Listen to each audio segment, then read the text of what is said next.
Hi hello welcome back to my channel. இன்றைக்கி நம்ம ஒரு சூப்பரான ப்ரான் ரோஸ்ட் ரெசிபி தான் பார்க்க போகிறோம்.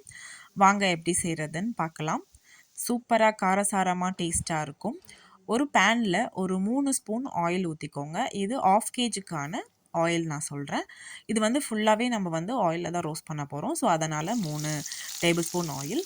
ஒரு மீடியம் சைஸ் வெங்காயத்தை நான் வந்து சாப் பண்ணி அதை வந்து எண்ணெய் காஞ்சதுமே அதில் போட்டு நல்லா வதக்கிக்கோங்க. இந்த மீன்வாயிலில் நான் 1 ஹவர் நல்லா வந்து ப்ரான்ஸை வாஷ் பண்ணிவிட்டு அதில் மிளகாத்தூள், மஞ்சத்தூள், பெப்பர், அதுக்கப்புறம் வந்து உப்பு, லெமன் ஜூஸு, அதுக்கப்புறம் கொஞ்சம் கொத்தமல்லி இதெல்லாம் போட்டுட்டு நல்லா மேரினேட் பண்ணி வச்சுட்டேன் ஒரு 1 ஹவருக்கு. வெங்காயம் வந்து ரொம்ப ப்ரௌனிஷாக ஆகிடக்கூடாது. வெங்காயம் போட்டு ஒரு 2-3 மினிட்ஸ்லேயே நம்ம மேரினேட் பண்ணி வச்சுருக்கேன் இந்த ப்ரான்ஸையும் போட்டுட்டு வெங்காயத்தோடையே நல்லா வந்து மிக்ஸ் பண்ணி விடணும். வெங்காயமும் ப்ரானும் சேர்ந்து தான் வந்து நல்லா இது வந்து ரோஸ்ட் ஆகணும். அப்போ தான் வந்து டேஸ்ட்டு ரொம்ப சூப்பராக இருக்கும். ரொம்ப சிம்பிள், டக்குன்னு நம்ம இதை செஞ்சிடலாம். அதுக்கப்புறம் நல்லா மிக்ஸ் கொடுத்துக்கோங்க. நல்லா மிக்ஸ் கொடுத்து வெங்காயம் இந்த வந்து ப்ரான்ஸ் எல்லாமே வந்து மிக்ஸ் ஆகிட்டு பார்த்தீங்கன்னா ஒரு 10 மினிட்ஸ்க்கு அப்புறம் இந்த மாதிரி தண்ணி விட்டுரும். ப்ரானில் தண்ணி ஊற்றக்கூடாது இந்த ரோஸ்ட்டுக்கு. அதுவே வந்து தண்ணி விட்டுடும். அதுக்கப்புறம் கொஞ்சம் பெப்பர் எக்ஸ்ட்ராவாக திருப்பியும் ஒரு பெப்பர் போட்டுட்டு நல்லா கலந்து விட்டுக்கோங்க.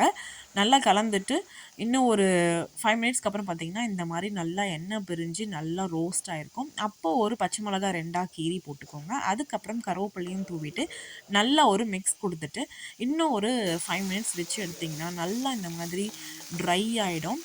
இந்த ஸ்டேஜ் உங்களுக்கு ஓகேனா நீங்கள் எடுத்துக்கலாம். இது வந்து ரசம் சாதம், சாம்பார் சாதம், தயிர் சாதம் இல்லை இதிலே கூட நீங்கள் வந்து சாதத்தை வந்து பெரட்டி கொடுத்துக்கலாம். லன்ச் பாக்ஸுக்கு ஒரு சூப்பரான ப்ரான் ரோஸ்ட் இது. ப்ரான் ரோஸ்ட் ரைஸ் கூட பண்ணிக்கலாம். அதுக்கப்புறம் கொத்தமல்லி மேலே தூவி அதுவும் வந்து ஜென்டலாக ஒரு மிக்ஸ் கொடுத்துட்டு பாருங்கள், சூப்பரான ஒரு ப்ரான் ரோஸ்ட் ரெடி ஆகிடுச்சு. நீங்கள் இந்த ஸ்டேஜில் கூட எடுத்துக்கலாம். எனக்கு இன்னும் கொஞ்சம் வந்து ரோஸ்ட் ஆகணும். ஸோ இன்னும் ஒரு 5 மினிட்ஸ் நான் வச்சு எடுத்தேன்.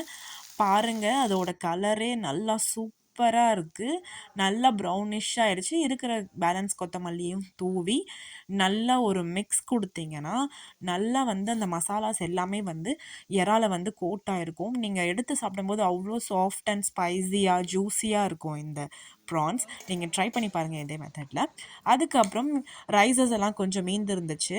நம்ம யூஸ்வலாக எல்லா ஃபேமிலிஸும் பார்த்திங்கன்னா அந்த கடாயில் கடைசியாக போட்டு கலந்து அம்மா எல்லாருக்கும் ஒரு ஒரு பொடி கொடுப்பாங்கள்ல, அந்த மாதிரி நேற்று எங்கள் அம்மா அதே மாதிரி ஃபுல்லாக கலந்து ஒரு பொடி கொடுத்தாங்க.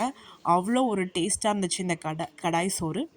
யாருக்கெல்லாம் இந்த மாதிரி கடாய் சோறு பிடிக்கும் அப்படின்றதையும் கமெண்ட் பண்ணுங்கள். சேம் இதே மாதிரி ப்ரான் ரோஸ்ட்டை ட்ரை பண்ணி பார்த்துட்டு கமெண்ட் பண்ணுங்கள். தேங்க்ஸ் ஃபார் வாட்சிங். தேங்க்யூ.